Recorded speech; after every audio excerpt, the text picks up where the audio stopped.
The best way that we can go about thinking about this is thinking about what happened in India in June of 2020 when India banned TikTok. So essentially what we saw was huge gains for Instagram in particular in terms of active users, but also on an absolute basis for YouTube. And to step up, one step back, the reason is we've seen a huge growth in the popularity of short form video.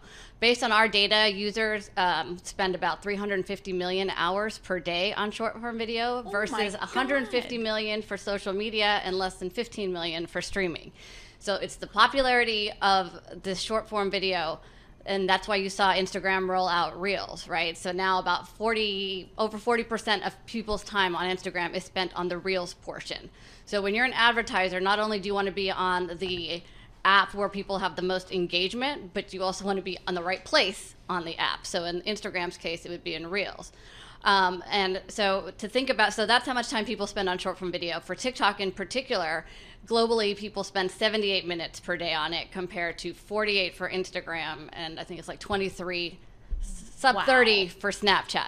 So Instagram has a highly engaged audience. It's become increasingly popular with advertisers because it has a younger audience, right? So we've seen ad dollars shift within the United States to TikTok. But Instagram remains popular. So I think that the short answer is you'll see gains in share for Instagram in terms of ad dollars, and probably YouTube. Maybe less so Facebook because Instagram still has a younger audience than Facebook. But I think that is the biggest repercussion. But for TikTok itself, the US is 10% of their active users, 20% of their in-app revenue. And they've been growing their advertising business in the US and probably globally. So on an absolute basis, this would be a blow to them and symbolic because if it happened in the US, it could be copied in Western Europe as well.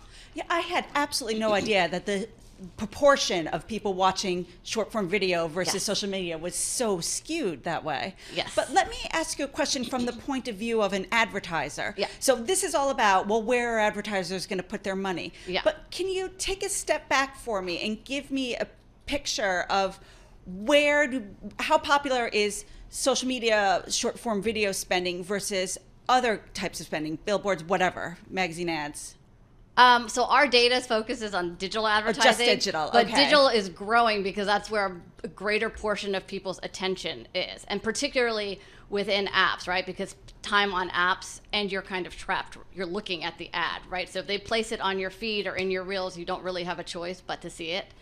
And because apps like Instagram and TikTok know so much about the user, they can target their ads, right? So they can tell their advertisers, look, our audience is this, we're going to show your ad here where these people will see it. So I don't have the breakdown of digital versus traditional, but certainly digital is growing at a much, much faster rate, and particularly in the mobile space. I mean, this is a very appealing business model with a lot of growth. So yes. Would it be easy for another company to buy TikTok then, based on all these users, all this ad revenue, and the growing platform? Assuming they could just buy TikTok as is without any other changes, it would be a huge gain for somebody who's trying to grow in this space. Right. Because it's really hard now to grow users. Instagram is growing users. TikTok has seen a deceleration in the growth rate. It's still positive.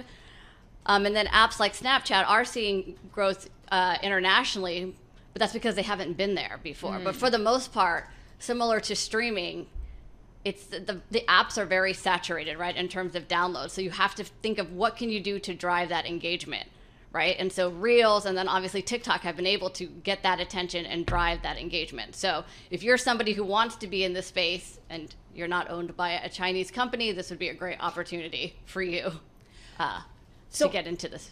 Real quick, this is the trick question, or the billion-dollar question, rather. Who would be a potential buyer? Do you have any thoughts on that? I've heard news of a lot of different companies buying it. I mean, I think it would depend also on regulation. I mean, clearly one of the existing social media platforms may want to buy them. I don't think Meta platforms would be allowed to do so, but then you have someone like a Snap or even smaller ones like Pinterest. If they were able to finance such a purchase, that would certainly push them way up in terms of active users engagement and understanding the audience even better because they'd have that many more users to analyze.